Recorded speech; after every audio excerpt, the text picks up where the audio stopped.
ఇక కుంభరాశి అండి చివరగా. ఎందుకంటే మీనరాశి చెప్పుకున్నాం జన్మస్థానంలో ఇదివరకు, కుంభరాశి మనం చివరగా చెప్పుకుంటున్నాం. ఇక 11వ వీళ్ళకి 2వ స్థానంలో గోచరిస్తుంది ఈ శని. అంటే వీళ్ళకు బరువుని తీసి పక్కకు పెట్టినట్టుగా ఉంటుంది ఒక్కసారిగా. అంటే ఇప్పటివరకు 1000 ఏనుగుల బలం మీద పడినట్టు ఉంటుంది. ఎందుకంటే ఏళ్ళనాటి శని ప్రభావం ఎలా ఉంటుందంటే మనిషిని అనేక రకాలుగా ఇబ్బంది పెడుతూ ఉంటాడు ఆయన. అంటే కర్మాన్ని విముక్తి చెంది బయటపడేయాలి, మళ్ళీ వాడికి ఒక మంచిదైనటువంటి మార్గాన్ని సూచించాలి, ఆయన ఈ విధంగా మంచి మార్గంలోకి వెళ్ళు అని ఆయన చూపిస్తుంటాడు.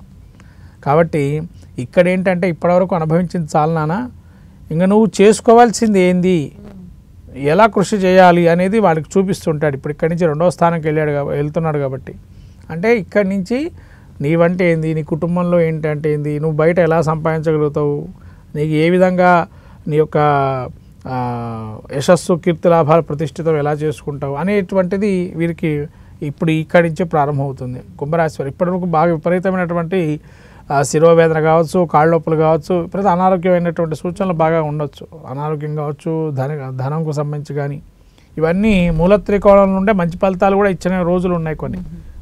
శని మూల త్రికోణం అది కుంభరాశి యాక్చువల్గా. కాబట్టి కానీ మీనంలో ఎప్పుడైతే ప్రవేశిస్తున్నాడో శుక్రబుధుల కాంబినేషన్ కూడా ద్వితీయంలో ఉంది కాబట్టి కుటుంబంలో ఒక మంచి జరిగే అవకాశము, కుటుంబంలో ఒక కొత్త వ్యక్తులు వచ్చే అవకాశము, తద్వారా కుటుంబంలో వీళ్ళకి మంచి పొందే అవకాశం, ధనం కూడా ఆదాయం పెరగటం, ఏ విధంగా పెంచుకోవాలనేది ఆలోచన జ్ఞానం పెరగటం, 10 మందిలో వీళ్ళకి ఇప్పటివరకు పేరు ఏదైతే పోగొట్టుకున్నా మళ్ళీ పునః పేరు రావటం, ఇవన్నీ కుంభరాశి వారికి యోగప్రదంగా ఉంటుంది. అంటే వీళ్ళకి 50%, 100లో 50% ఇవ్వచ్చు మిశ్రమ ఫలితాలుగా. కాబట్టి కుంభరాశి వారికి కూడా యోగప్రదంగా ఉంటుంది 50% వరకే.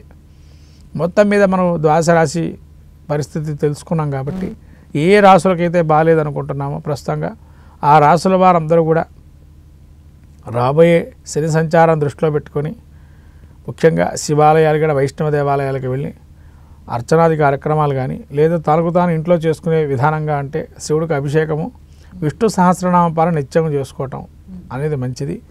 శుభ ఫలితాలు ఇచ్చే గ్రహాలకు ఏదైతే శుభరాశులుగా ఉన్నటువంటి వారికి ఇంకా మెండైన ఫలితాలు కలగాలన్నా విష్ణు సహస్రనామ పాలన చేసుకోవడం కూడా వాళ్ళకి మంచిది. విష్ణు సహస్రనామ పాలన ఎందుకు అనంటే ఇక్కడ శని ప్రసన్నమయ్యేది ఒక్క విష్ణుమూర్తి అనుగ్రహంతోనే.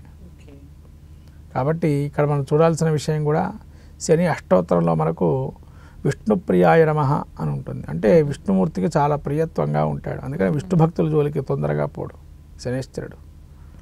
కాబట్టి శని అనుగ్రహం కలగాలంటే మనకు విష్ణుమూర్తిని, అట్లానే శివుడు కాలానికి అతీతుడు. శివరాత్రి రోజు ప్రత్యేకంగా చేయవలసిన ఏమైనా ఉన్నాయి గురుగారు?